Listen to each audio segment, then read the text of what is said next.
por la regeneración de la vida. Presentan Emprender es clave. En un mundo en constante cambio, es importante un espacio dedicado a la innovación, las ideas y el emprendimiento. Desde ahora, en la 92.9 presentamos Emprender es clave. Bienvenidos a la nueva forma de hacer negocios. Bienvenidos a Emprender es clave.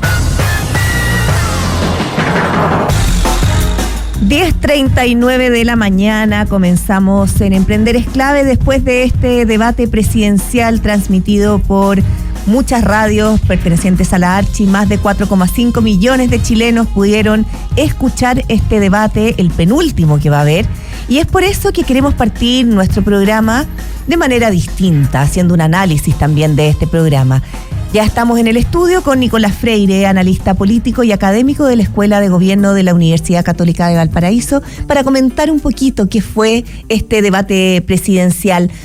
Gracias por estar con nosotros hoy día, Nicolás. ¿Cómo está María José? Hola, Daniel. ¿Qué tal? Buen día. Gracias, Nicolás, por estar acá. Claro, Coté, de fondo esto fue como una película más o menos larga, 2 horas y media, y mucha gente yo creo que estaba expectante. Ahí mandaron fotos amigos que estaban ahí incluso comiendo, tomando desayuno, porque finalmente esto se ve con mucha atención. Ya vamos a hablar, ¿no es cierto?, con Nicolás, pero yo sentí que de todos los debates que han habido fue el más entretenido. Por lo menos en términos periodísticos, al principio empezó bien fuerte, especialmente con toda la polémica que generó el tema de las Molotov de Artés, ¿no es cierto?, el candidato Artés, y todas las reacciones que tuvo de casi la mayoría de los candidatos y candidatas, y después se fue un poco aminorando más y se vieron más propuestas. ¿Cómo podríamos resumir de alguna forma lo que fue cualitativamente un poco el debate, en términos generales? Sí, en términos generales yo coincido. Este ha sido probablemente el mejor debate que hemos tenido de los que van a la fecha. Sin perjuicio que siempre también digo, el mejor debate siempre es el último, que todos esperan al final para poder tirar la última bombita. Pero este partió y prometió muy bien. Entonces, eso es lo primero. Lo segundo, que yo creo que este debate también marca, no un cambio, pero sí la consolidación de ciertas estrategias una vez que entramos en la veda de la encuesta. Es decir, las encuestas en la última semana entregaron un panorama que hoy día está explicando ciertas estrategias que los candidatos y las candidatas pusieron, digamos, sobre la mesa en su desempeño individual. Eso es como lo segundo. Y lo tercero es que por fin se logró aprovechar el debate para lo que los debates son, y que es marcar diferencias, sobre todo en términos performativos. Muchas veces, y esto también cuesta explicarlo, pero cuesta explicarlo sobre todo cuando uno, no sé, hace clases de comunicación política o a estudiantes de ciencia política, administración pública o incluso otras carreras en donde, claro, lo que uno sanamente espera de un debate es que se plasmen propuestas, ¿no? Y es la expectativa para bien, y es correcto. Pero desafortunadamente los debates, sobre todo hablo en el mundo mediatizado, más aún con el uso de redes sociales, etcétera, se han transformado, no lo estoy juzgando si para bien o para mal, estoy simplemente constatando un hecho, se han transformado en instancias en donde las candidaturas en realidad deben ir, no están forzadas por su entorno a marcar puntos, no necesariamente a poner propuestas. Y en ese sentido, analizándolo desde esa perspectiva, yo creo que este debate dejó, para ponerle un lenguaje coloquial, hartos reels que van a andar circulando en redes. De todas maneras, harta cuña. Por ejemplo, solamente, perdón, Cote, yo tengo 2 cuñas que la encontré entretenida, digamos. Bueno, Artés, estaré con los alumnos que tiran las bombas Molotov. Y Matei, todo el mundo sabe que soy frega. Esos son reels un poco más coloquiales, no, digamos. Son cuñas, dan para stickers, da para cuñas, da para titulares, da para varias cosas. Pero, Nicolás, ¿tú crees que desde el punto de vista del formato, que haya sido radial, también es distinto a un debate televisivo? Sí, sin lugar a dudas. A pesar de que, de hecho, hoy día de la mañana, cuando estaba sintonizando el debate, estuve en la duda, pues ¿qué hago? ¿Me conecto por YouTube y lo veo? Cuando la naturaleza de un debate radial es escucharlo. Entonces, viéndolo, que fue la determinación que yo tomé, voy a estar sesgado en mi análisis porque voy a estar analizando elementos visuales.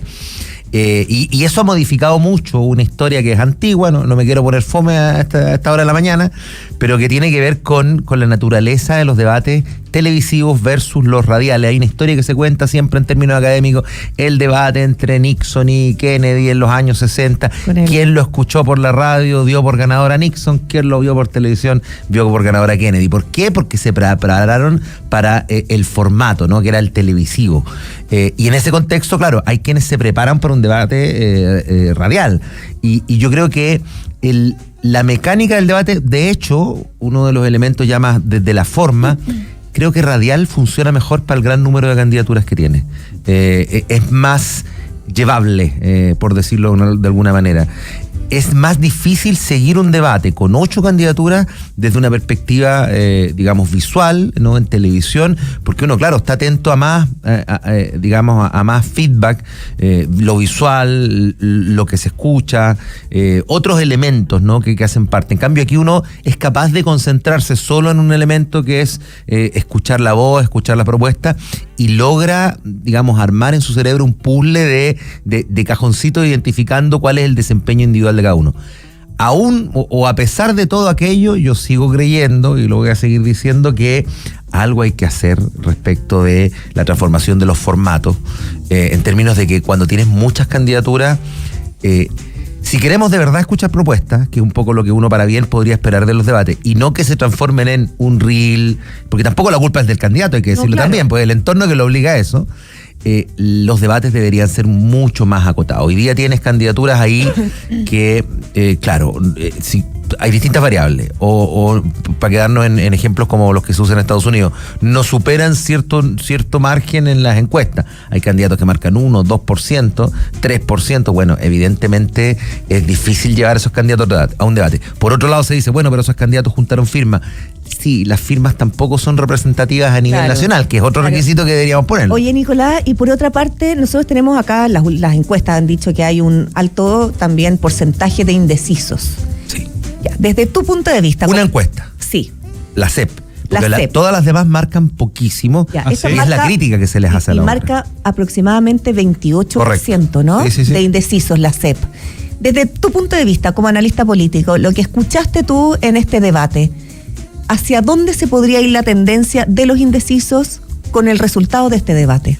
Sí, yo creo que hay un factor, hay una variable dentro del mundo indeciso que tiene nombre y apellido y que se llama Evelyn Matei. El voto avergonzado. Sí, voto avergonzado. Sí, claro. Comparto. Lo grafico en Evelyn Matei para poder hacer el siguiente ejemplo. Hay muchas personas que, en el temor de votar por una candidata comunista, que por cierto ya no está en agenda, fue una agenda de hace un mes atrás, hoy día yo creo que surgió bastante bien. Hoy día yo creo que el problema de Janet Jara es ser la candidata de continuidad, ese es un poco, claro, y por eso le dan en los debates. Pero el problema inicial era votar por una candidata comunista y se atrevieron a cruzar la vereda. Es decir, era un indeciso inicial que terminó de alguna manera convenciéndose. Y así puedo poner el caso de los más de 100 personas que terminan apoyando, ex personeros de la Concertación, a Evelyn Matei públicamente. Pero después Evelyn Matei tiene, no una gaffe, una recaída, cuando dice que el plan de búsqueda es una venganza. Sí, claro. Lo que probablemente, yo me atrevo y lo doy firmado, hace que por lo menos 50 de esas 100 personas se arrepientan rápidamente de haber salido con una carta a apoyar a la candidata, porque difícilmente pueden compartir una afirmación de ese tipo. Y esos terminan una vez más convirtiéndose en indecisos. Por eso ponía el ejemplo, porque creo que el tema de los indecisos, a diferencia de lo que ocurre en otras elecciones, donde hay una indefinición amplia, no sé por quién votar, aquí la indefinición está, no sé, me muevo, pero resulta que la candidata por la cual me muevo y dejo de ser un indeciso, se mueve al mismo tiempo. Y lo deja a uno, una vez más, en una condición de indeciso. Y en eso tiene mucho que ver esta pugna que se está dando entre las 3 candidaturas de más a la derecha, por así decirlo, que obligan a Evelyn Matei a poner en práctica ciertos comportamientos. Permíteme solo este ejemplo que tiene que ver con lo que por lo menos yo vi en el debate del día de hoy.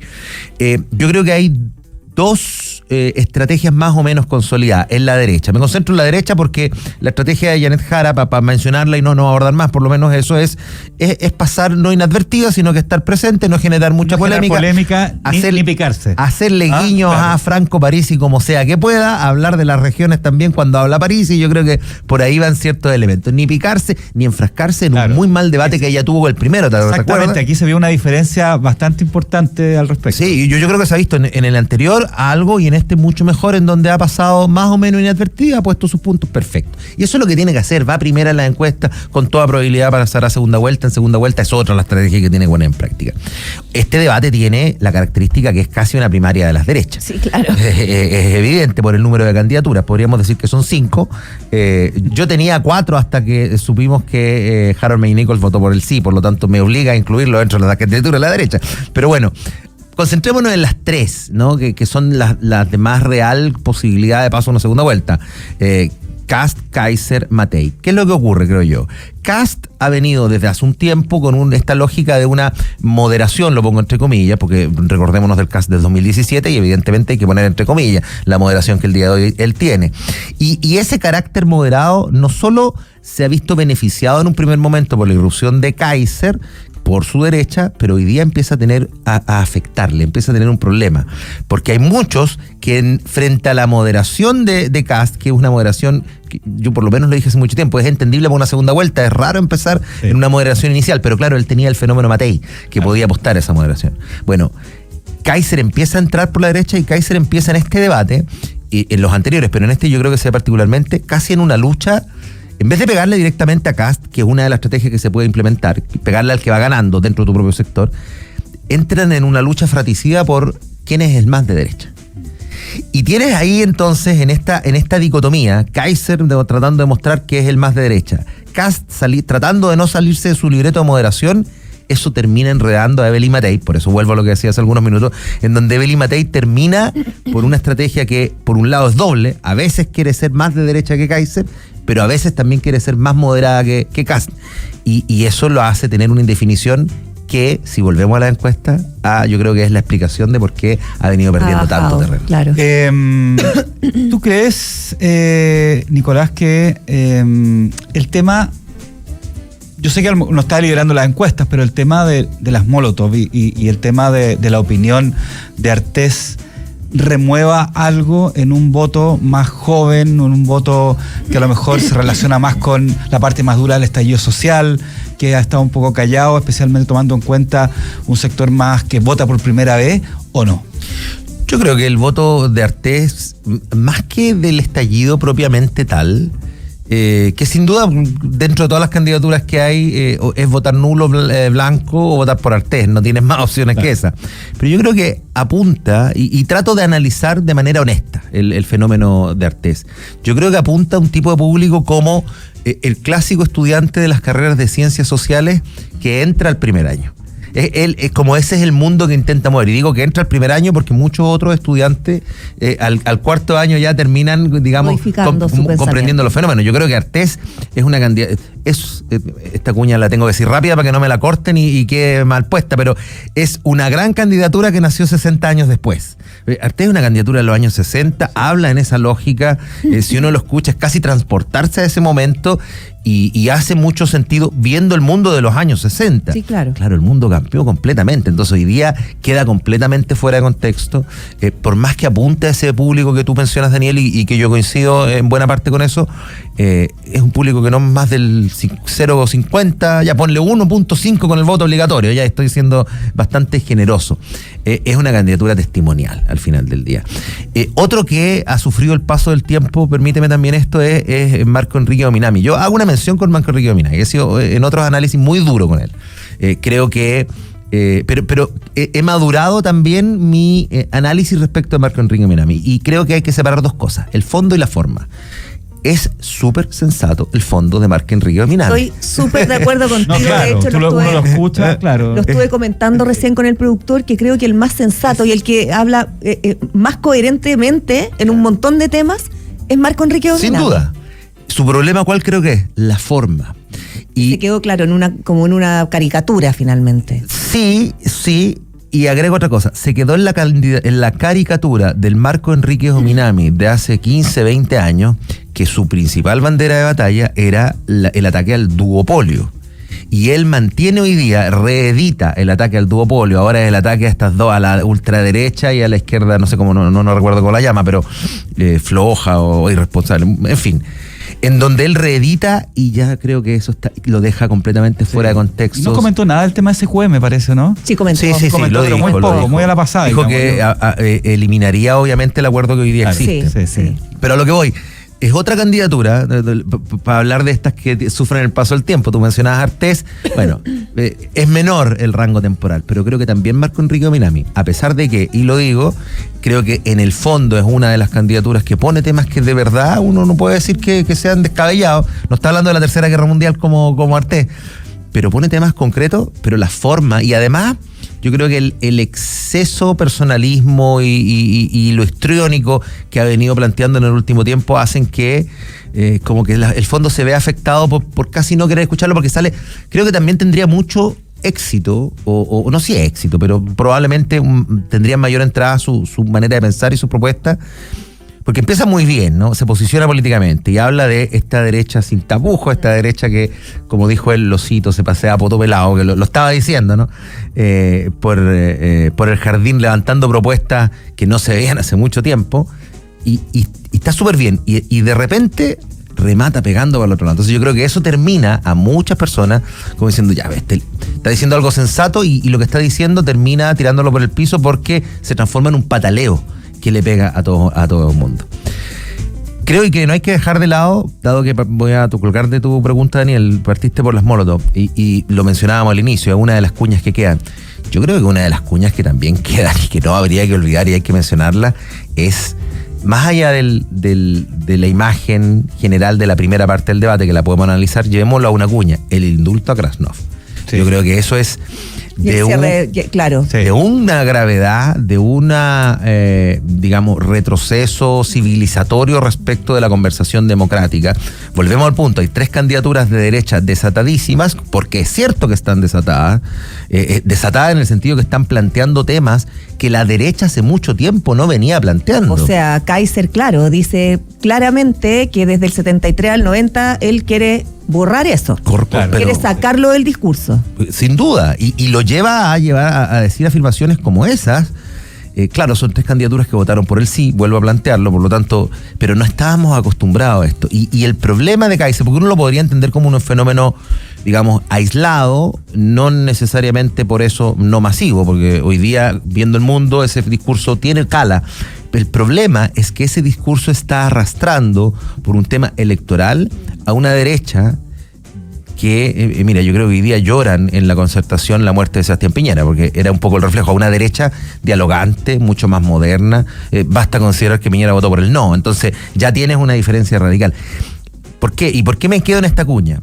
Porque el indulto a Krasnov que menciona Kaiser termina arrastrando a Evelyn Matei, porque tiene que entrar en esa pelea electoral. Tiene que definirse. Ahora, Evelyn Matei ha sido bien clara también en decir que ella no va a apoyar a Kast en caso que él pase a la segunda vuelta. Yo no sé si ha sido tan clara. Fue súper clara. ¿Sí? Fue súper clara. Lo dijo hace, no sé, la semana pasada, creo yo, hace 2 semanas. Mira. Ahora, y Kast, por otro lado, no fue tan claro en decir si la iba a convocar o no. Al final rehulló un poco la entrevista al principio del debate. Ahora, esa claridad también hay que ver qué peso tiene. ¿Qué peso tiene que la candidatura presidencial de aquellos candidatos parlamentarios que día a día saltan la vereda y empiezan a sacarse fotos con José Antonio Kast? Claro, tiene un peso relativo mucho menor si fuera la candidatura que está respaldando a todos los demás. El día de ayer, no sin menos, Desbordes, alcalde por Santiago, termina apoyando una candidatura de un candidato republicano y después, obviamente, reculando un poquito, dice, no, pues mi apoyo es a Evelyn Matei. Claro, las cosas se definen también no solo por los dichos, sino que por las acciones. Exacto. Pero creo que es preocupante, reitero, no solo la presencia de estos discursos en Kast, a pesar de que lo encapsulo y digo, bueno, también esto ocurrió en España con Vox, también esto ocurrió con Bukele en Centroamérica, entonces, esto está presente en el mundo, ok, pero cuando ese discurso termina arrastrando a una derecha que se quiere decir más sensata y que con la experiencia del expresidente Piñera se demostró más sensata, creo que es un retroceso no solo para las derechas en Chile, sino que para el país y para la democracia en su conjunto. Es como si a la crítica de Janet Jara, comunista, marxista, ella hubiese respondido con más comunismo, con más marxismo. Creo que ahí hay una gran diferencia. Jara se ha distanciado, algunos dirán por un cálculo electoral, otros dirán porque está profundamente convencida. Como quiera que fuere, se ha distanciado. Claro, mejor no aparecer mucho. Claro. No, ella dijo que sí, que sí es militante del Claro, partido, lo dijo hoy día, que sí es militante del Partido Comunista, Sí. que sí pertenece al Partido Comunista, pero que en el fondo quiere gobernar para todos. Y el discurso de Matei, y con esto termino este punto por lo menos, es difícil entonces cuando tú tienes una candidatura que se quiere plantear de centro derecha, que dice querer buscar la unidad de todos los chilenos, pero que cuando tiene que posicionarse, se posiciona al lado de Kaiser, cuando tiene que hacer una franja, evidencia en la franja personas que actuaron en una izquierda radicalizada, que obviamente, qué bueno que ya no estén, hablo de Rojas Vade, hablo de Stingo, que ella los pone dentro de su campaña, pero no pone nadie porque puede herir algún tipo de susceptibilidad y por tanto además afectar una eventual negociación de personas que hoy día hacen parte en el grupo de republicanos. Hablo de el así llamado Profe Silva, que en el primer video sí estaba, luego lo canceló. Entonces es difícil creer en una candidatura que dice apuesto a la unidad de todos los chilenos, porque la unidad tiene que ver más bien con aquellos de un sector y particularmente cooptada por el sector más duro. Nicolás, nos queda un minutito, pero yo sé que hemos tenido harto rato acá porque se atrasó el tío, mi culpa, pero solamente te quería preguntar qué cosas deberíamos mirar en estas menos de 2 semanas que quedan, ¿no es cierto?, para las elecciones, que de alguna forma surgen de los efectos que va a tener este debate, Sí. de los próximos días. Yo lo que miraría tiene que ver, no teniendo encuestas al menos públicas, por lo tanto diría que mirar WhatsApp, porque igual circulan por WhatsApp, ese es un problema que tienen. Disculpa. Creo que lo que hay que mirar es particularmente el comportamiento que puede tener Johannes Kaiser. Hoy día me concentro en eso, reitero, bajo la lógica de una primaria de las derechas prácticamente, bajo la lógica de Kast en constante bajada en las últimas encuestas que fueron públicas, Matei completamente estancada, yo diría sin ninguna posibilidad de acceder a segunda vuelta, pero perdiendo aún más público. ¿Qué está pasando con Kaiser? Yo creo que esa es la pregunta, eso es lo que hay que estar mirando, y hay un montón de otros datos que permiten ver cómo se está movilizando Kaiser. Por ejemplo, un centro de estudio, Fábrica Chile, en conjunto con Social Track, hizo un análisis sobre redes sociales y la evolución de seguidores. Es increíble cómo, por lo menos en el análisis respecto de cómo evolucionan el aumento de seguidores de una cuenta, uno puede ver que hay ciertas tendencias muy similares. Es decir, Kaiser es uno de los que más ha aumentado en el último tiempo su cantidad de seguidores diarias, casi bajo el mismo concepto de espumita como ha ocurrido en la encuesta. Yo pondría el ojo en Kaiser y vería bien, más de concentrarnos en este análisis de todas las candidaturas presentes, qué actividades hacen, etcétera. Claro, las que tienen posibilidad de pasar a segunda vuelta. ¿Cómo se va a aportar él y cuándo va a lanzar la arremetida final? Porque en algún momento se va a tener que enfrentar a José Antonio Kast, o al menos algún coscachito va a tener que pegarle para poder marcar, digamos, el sorpaso, dirían en Italia, el adelantamiento en las posiciones que hoy día ocupan. Oye, Nico, muchas gracias por habernos acompañado hoy día, porque estamos comentando inmediatamente después que terminó. En caliente. O sea, caliente ahí, pero efervescente. Y vamos a estar viendo también las reacciones a lo largo del día y de los días que nos quedan, hasta el último debate que va a ser a través de televisión abierta, Anatel, y ya ese es el último. Así que, bueno, ahí vamos a estar súper atentos. Muchas gracias, Nicolás. Muchas gracias a ustedes por la invitación. Muchas gracias, Nicolás Freire, analista político y académico de la Escuela de Gobierno de la Universidad Católica de Valparaíso, analizando este debate de la Archi. Más de 4,5 millones de personas tuvieron acceso, hasta Rapa Nui, Claro. Antártica. Y eso son las estadísticas de lo que es la emisión de la radio escucha, no solamente exacto. lo que es la transmisión online, Ni digamos. YouTube, ni a través de las plataformas de las distintas radios, así que Buenísimo. Muchas gracias. Muchas gracias. Y antes de irnos a la tanda comercial, en Natura creemos que la verdadera transformación viene de regenerar, no solo de consumir, por eso trabajamos con la naturaleza, no contra ella. Natura, reconocida como la marca más sustentable del mundo en canes, Natura es bienestar bien. Y si buscas máquinas de café para tu oficina, en Corporate Coffee tenemos todo lo que necesitas. Instalación de máquinas, servicio técnico, café tostado y fresco todas las semanas y lo mejor, atención de primera con planes muy convenientes. Pide tu degustación gratuita por 48 horas y prueba nuestro café y máquina en tu oficina. Escríbenos y conversemos con un buen café. corporatecoffee.cl. SQM Litio te invita del 6 al 9 de noviembre a vivir la electromovilidad, la cuarta edición de Experiencia E en Espacio Riesgo. Disfruta de Hot Laps, Test Drives y lo último en autos eléctricos. Compra tus entradas en experiencia.cl. SQM Litio, la energía que te mueve. Y nos vamos a la tanda comercial diciendo que casi nos salió de pyme de emprendimiento en el debate. Ya que somos un programa de emprendimiento, ¿no es cierto? Ya, lo dejo ahí. Importante. Listo. Una pausa y seguimos pensando en grande.